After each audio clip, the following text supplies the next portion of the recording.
Assalamualaikum everyone, welcome to my channel.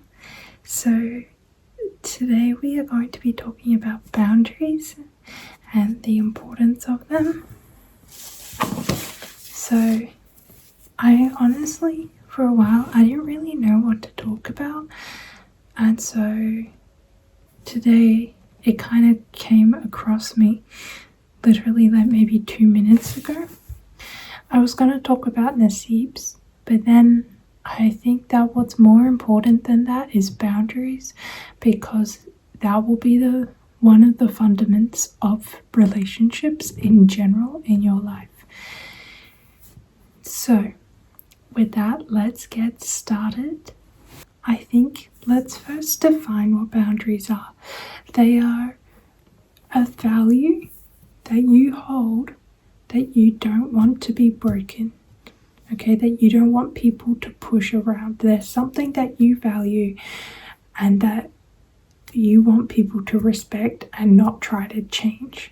So for example, a boundary of mine is that I don't want I don't want people trying to encourage me to sin.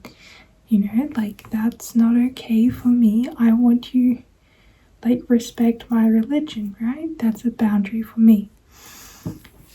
And it doesn't have to just be for Muslims. Boundaries are everywhere, right? You know, like, my boundary is I don't want to be associated in this certain setting. Please don't put me in this position. You know, like, there's boundaries all over the place.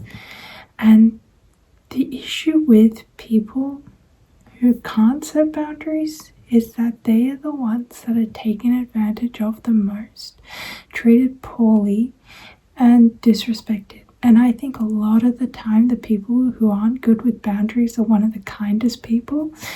And I think that's like me speaking from experience a little bit.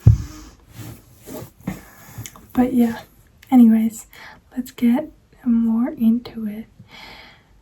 It's really important that you love yourself to be able to invite good company into your life.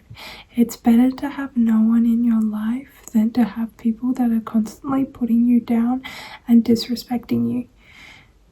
I know that sounds really confronting to hear. Like, I can imagine this just going in your head and being like, okay, you're just trying to tell me to get rid of everyone in my life. I'm not saying that, but I'm saying that if these people cared about you, they wouldn't be breaking these boundaries if you've clearly communicated them. That's a key word here. You have to communicate your boundaries to people. You can't just assume that they know what they are. You have to be aware of what your boundaries are. So taking it step by step, I'm always a person that really tries to emphasize this. We set these goals, but you can't achieve all these goals in one day, you know? Like saying, okay, I don't want anyone to push my boundaries. That's it. It's never going to happen again. That won't happen. It doesn't happen like that overnight. And people who are hyper independent with this, you know, like people who are too rigid with things, it goes back to an attachment style. So attachment theory is something that I really like to refer to all the time. I highly recommend that you look into it, but basically there are 4 attachment styles. You've got secure, avoidant, anxious, and disorganized. So typically the people who struggle with boundaries have an anxious attachment style. So what an anxious attachment style is, the best way to give an example is you've got a relationship. The person with the anxious attachment style is like attached to the person. Like, I'm not explaining this very well. Like, the person can treat them poorly and they'll still be there because they don't want to be alone. They have a fear of abandonment.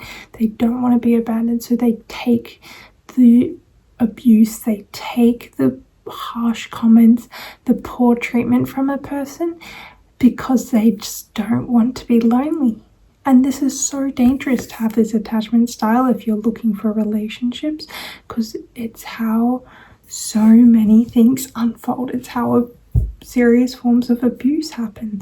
It's how your self-worth takes a massive hit. And I think it's so important that we acknowledge, we learn about our attachment styles so we can focus on getting it to the secure attachment style. So I explained what anxious is. Avoidant is the kind of style where it's like you can't have like close connections. You kind of keep people at a distance. When it gets too serious, when relationships get too serious, you pull back. And with an anxious attachment style, when that happens, they want to get even closer. They become even more overbearing. So the avoidant and the anxious attachment style don't work. And then you've got the disorganized attachment style. That's derivative typically of severe abuse or like neglect. And so that is a development of both anxious and avoidant attachment styles combined together. So yeah, they're very mistrusting. They have a very difficult time letting people in, similar to avoidant attachment styles. And then secure is what you want to be, right? The people that you can have a open conversation, you are emotionally intelligent, you don't have a strong reliance on a person, you're not dependent on them, they're not a need for you, but they're something that offers something nice to your life, but it's not something that you need, like anxious attachment styles, they feel it can often be like a need to be in a relationship. Secure ones, you're in it, that's great. If you're not, that's okay too. They're not going to sit around and just be begging for you to be in their life. That's not how it works. And so when we look at boundaries, these closely intertwine with each other. If you don't have a secure attachment style, people are going to take advantage of you. Anxious attachment styles, I'm sorry, you guys are unlucky. But yeah, so I think the first step into becoming a better Muslim is to work on your boundaries. It's kind of a short video this time. I just really wanted to talk about boundaries from experiences. I know how difficult it is to hold a space for yourself and respect yourself enough to say no to something that someone else is pushing your boundaries. And I'm going to tell you right now, a person respects you more when you are able to tell them no than when you just let them push you around all the time. Pray to Allah for help. Focus on Him, because you may be lonely, but Allah calls your name 5 times in a day. I saw that off an Instagram reel, and I think that's a really beautiful thing. I don't remember who the content creator was, so I feel kind of bad about that, but it's not like I have a ton of followers for me to get anything, so sorry for that. But yeah, anyways, I think that is all I have to say. Learn to love yourself. So Allah loves you. Like, I think people don't get to be told this enough. I just want people to hear kindness more. Like, it really I get sad when I hear these such negative things. Like, I just think people need to hear that Allah loves you.